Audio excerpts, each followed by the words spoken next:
श्री नगली निवासी भगवान की जय। बोलो श्री परमहंस दयाल जी महाराज की जय। पूज्य श्री स्वामी जी महाराज की पूज्य श्री महाराज की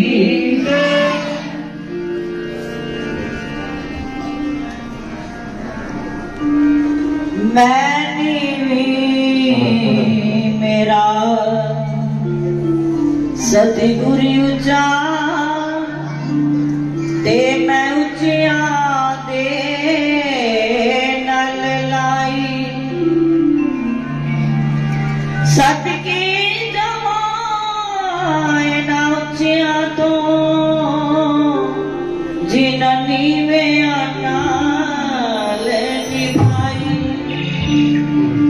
जिननी वे आनाल निभाई।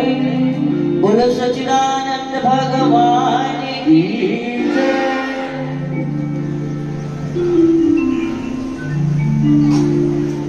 थोड़ी हम माइक की आवाज करिए, गला पहले ही बैठा हुआ है।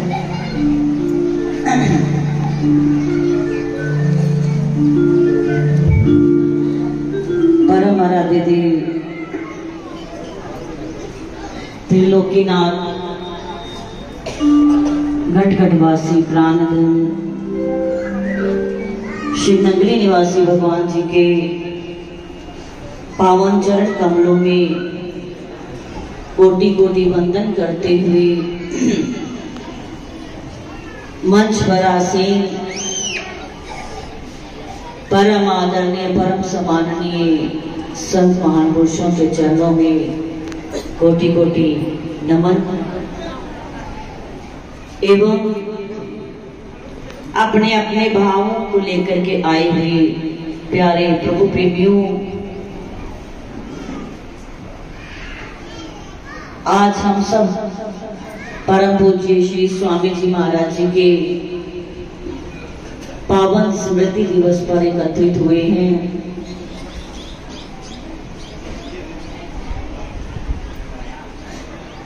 हम सब ने महान पुरुषों के वचनों को प्रवचनों को सुना है।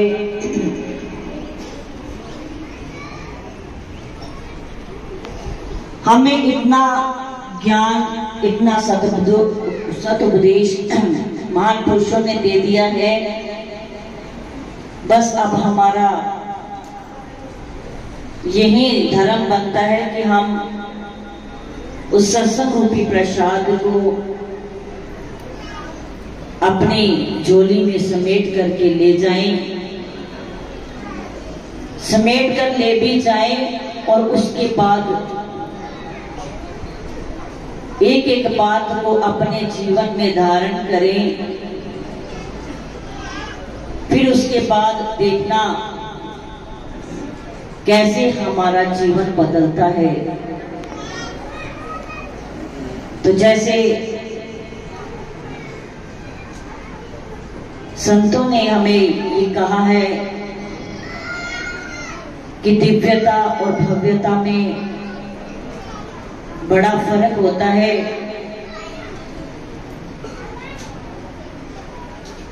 तो आज का ये समाज जो है वो भव्यता की तरफ भाग रहा है, लेकिन अगर भव्यता होगी, बहुत भीड़ भाड़ भी होगी और कमाई ना होगी तो भी भव्यता का कोई भी लाभ नहीं। और दिव्यता जैसा कि सबको ज्ञात है कि ये स्थान जो अब हमें दिखाई दे रहा है, आज से कई वर्ष पूर्व ये निर्जन वन था और यहाँ पे पहुंचना हर एक के बस की बात नहीं होती थी। परंतु जहां आकर डेरा लगाया। देखो सभी संत महान पुरुषों ने हमें यही समझाया है कि महान पुरुषों का, संतों का जीवन परोपकार के लिए होता है और वो परोपकार करके अपने घट में समा जाते हैं। तो महान पुरुष श्री स्वामी जी महाराज जी जहां कुछ ही गुरुमुख होंगे जिन्होंने परम पूज्य श्री स्वामी जी महाराज जी के पावन दर्शन साकार रूप में किए होंगे। उन्हें तो सब ज्ञात ही है कि उन्होंने अपने जीवन काल में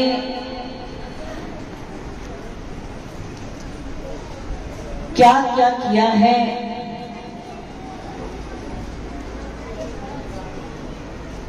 श्री स्वामी जी महाराज जी इस निर्जन वन में कुटिया बना करके बैठ गए। इसके लिए गुरु महाराज जी की भक्ति के लिए, साधना के लिए, और वही साधना भक्ति जो उन्होंने की अपने शरीर को तपाया और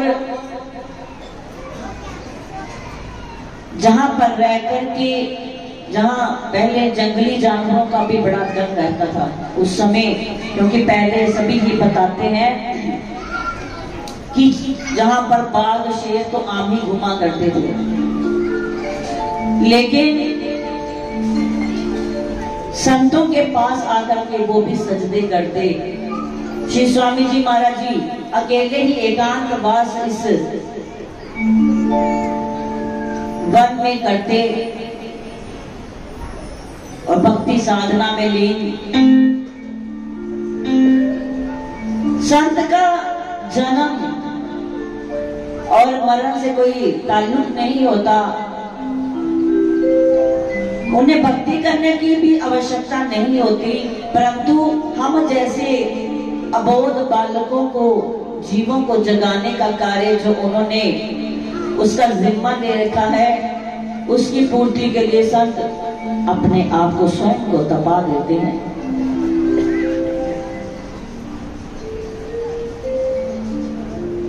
तो ऐसे परम पूज्य श्री स्वामी जी महाराज जी, हमने भी साकार रूप में उनके दर्शन नहीं किए, लेकिन जो महान पुरुष इस धरा पर आते रहे, उनके मुखारबिंद से उनकी महिमा का गायन, उनके जो शिष्य हैं, जो पुराने शिष्य हैं, वो भी उनकी बहुत सारी लीलाएं बताते हैं।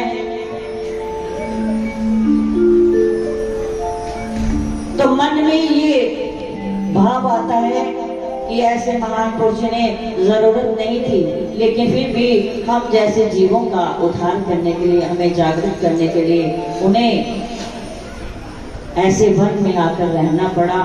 और वही बात महान पुरुषों की सही सत्य प्रतीत होती है कि जहां दिव्यता है,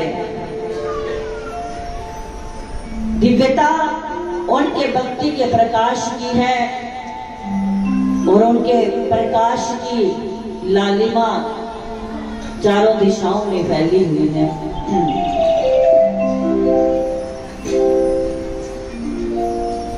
तो संतों का जीवन तो परोपकार के लिए होता ही है, लेकिन हम जैसे जीवों का क्या दायित्व है कि संतों के दरबार में आकर के उनके ये भंडारे हम इसमें सम्मिलित हो रहे हैं, तन मन धन से सहयोग दे रहे हैं, परंतु संतों का जो हृदय होता है वो इसी बात को सोचता रहता है कि मेरे जो बच्चे हैं वो भक्ति में लग जाए, उनका जो ध्यान है वो भक्ति में लग जाए, शब्द में लग जाए। वो सिमरन के साथ जुड़ जाएं। संतों का तो यही कहना कि इस जीवन को सुधार लो, ये जीवन बारंबार नहीं मिलने वाला।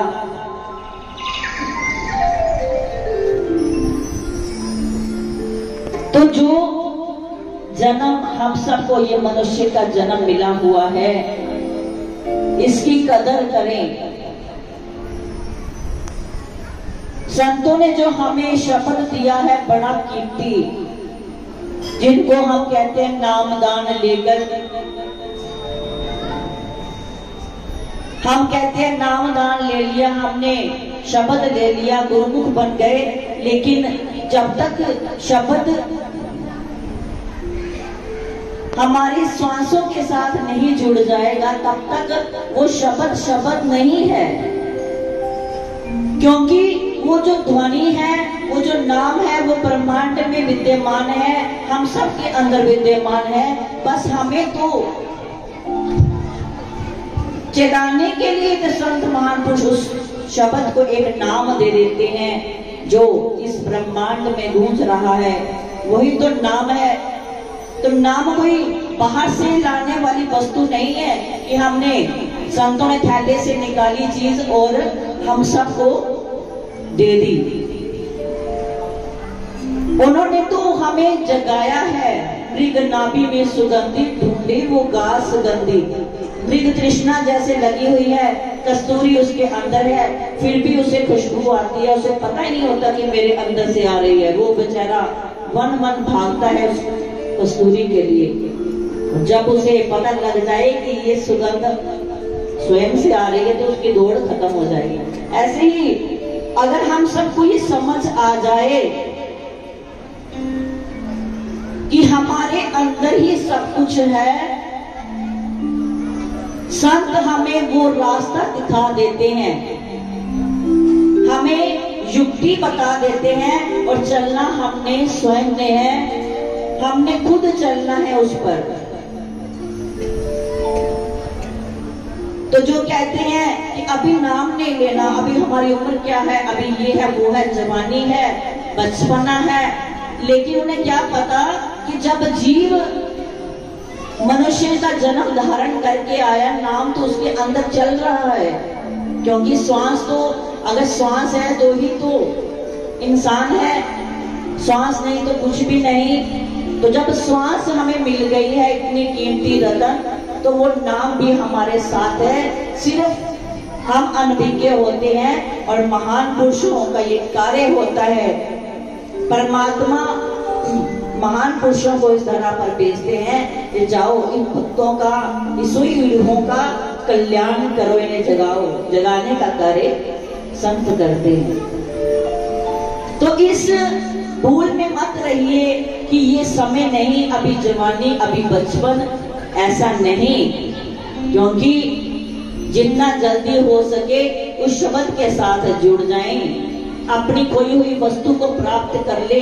क्योंकि बुढ़ापा जब आ जाएगा, क्योंकि माध्यम संतों ने बताया है, महान पुरुषों ने कहा कि ये शरीर ही माध्यम है भजन करने के लिए।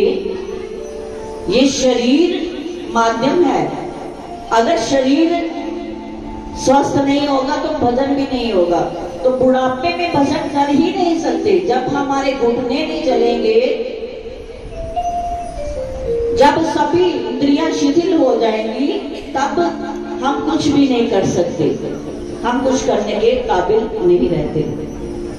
तो जितने जल्दी हो सके हम सब उस शब्द के साथ जुड़ जाएं, ताकि जो संत महान पुरुष हमें फरमा गए हैं, हमें भक्ति का मार्ग बता गए हैं, हम उस पर चल करके अपने जीवन को सफल करें। ये नहीं है कि हम हर साल आते हैं, उनके दरबार में आएंगे, संतों का सत्संग सुनते हैं, बड़े खुश होते हैं, आनंदमय हो जाते, भंडारा खाया, उसके बाद इधर उधर सबको सगे संबंधियों से मिले और फिर घर चले गए। और घर जाकर के एक आध दिन थोड़ा मन में रहता है भाव, उसके बाद फिर भूल जाते हैं। तो वो कोई भी लाभ नहीं हमें प्राप्त होने वाला।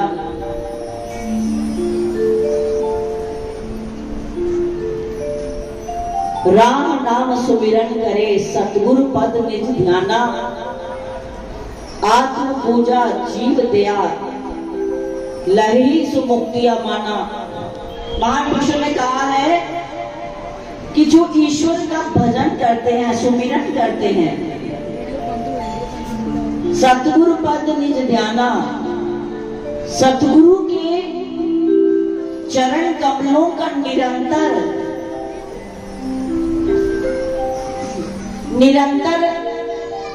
स्मरण करते हैं, आत्म पूजा जीव दया, जो अंतर मन से उस परमात्मा की पूजा कर लेते हैं, नई सुमुक्तियां माना, वो इसी जन्म में मोक्ष को प्राप्त करते हैं। तो बताइए हम कितना भजन करते हैं। भजन वाले तो आप सभी बैठे हैं, नाम शब्द तो सबने ले लिया, लेकिन स्वयं का निरीक्षण करें तो हम कितना भजन करते हैं, हमें खुद ही पता है, दूसरों को नहीं पता। तो कम से कम हर एक गुरुमुख को 2.5 घंटा भजन करना अनिवार्य है। उससे ज्यादा तो वैसे तो चलते फिरते उठते जागते ये भजन तो चलते ही रहना चाहिए, परंतु 2.5 घंटे का जो एकांत चिंतन, जो अजपा जाप हमें हमारे संतों ने बताया है, अजपा जाप करें तो देखना कैसे हमारा जीवन बदल जाता है।